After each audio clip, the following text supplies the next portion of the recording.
Hi guys, welcome back. It's so good to see you guys.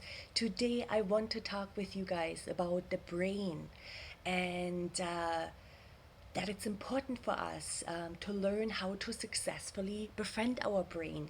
Only when we will see a change then in our behavior. Because if we think positive thoughts, we create positive feelings, and our positive feelings create good choices for ourselves. When we develop a sense of pride knowing that we have the power to control what we think and consequently what we feel, that's when we can create a positive life for ourselves. As you guys know, this is for young people who might deal with more negative thoughts. So I want to give them some insights about why it's important to befriend our brain, and therefore I would like to share quickly what it takes, or that it takes consistent effort to change our thinking. And the reason is because our brain is instinctively hardwired to protect us from threat or being negative. And this primitive part of our brain facilitates our logical thoughts and reasoning and is the most powerful part of our mind. And it doesn't understand the difference between what is right and what is wrong, or what is true and what is false. It's like a computer, and it does whatever it has been programmed to do through repetition. So it will be great for us to practice more positive thinking, to change that primitive brain and its survival patterns. That's right, we can change our brain, and all we have to do is realize the feelings, that feelings are a fundamental signpost towards what is going on in our inside world. If we feel bad, it's because our thoughts are negative. If we feel good, it's because we think good thoughts. It's okay to know that all feelings are okay, even the negative ones, and that it's important for us to acknowledge them. But it's also important for us to know and observe that if our feelings are more negative, it might be because our thoughts are more negative. So it's important for us to acknowledge both feelings and the thoughts, and then create a win-win situations and change the thoughts to a more positive one instead of hanging on to them or dwelling into them. It will take practice, and yet it's such a great tool to know.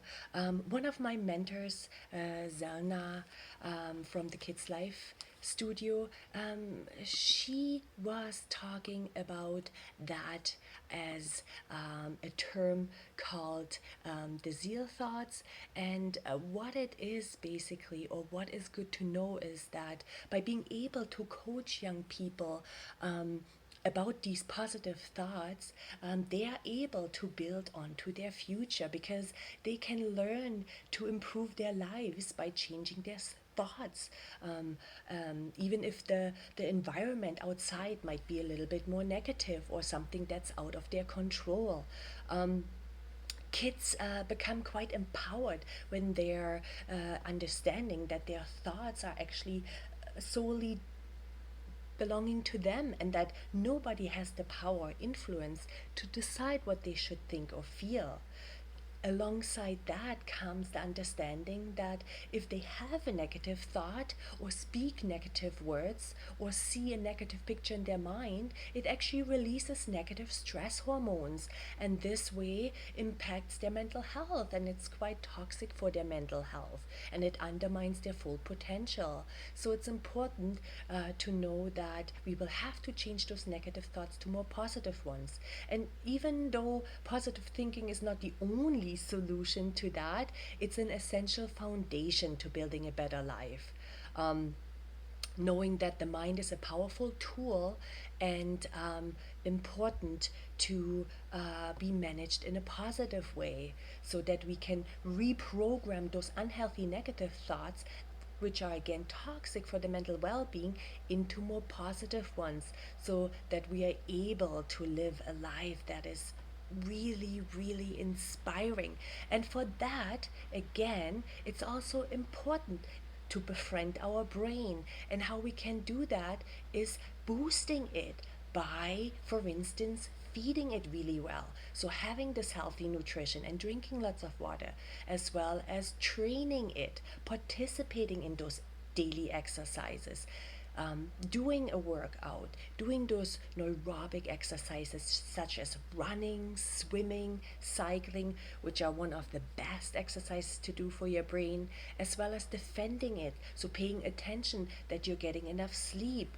Also, try to befriend it again by making healthy lifestyle choices that impact on you positively. Manage it by creating and doing those consistent daily habits. Next time, I want to talk with you guys about my seventh empowerment tool, which is one of the tools that can create those more positive thoughts, which is positive self talk. Being able to talk to yourself and communicate yourself more powerfully. Until then, have a wonderful day.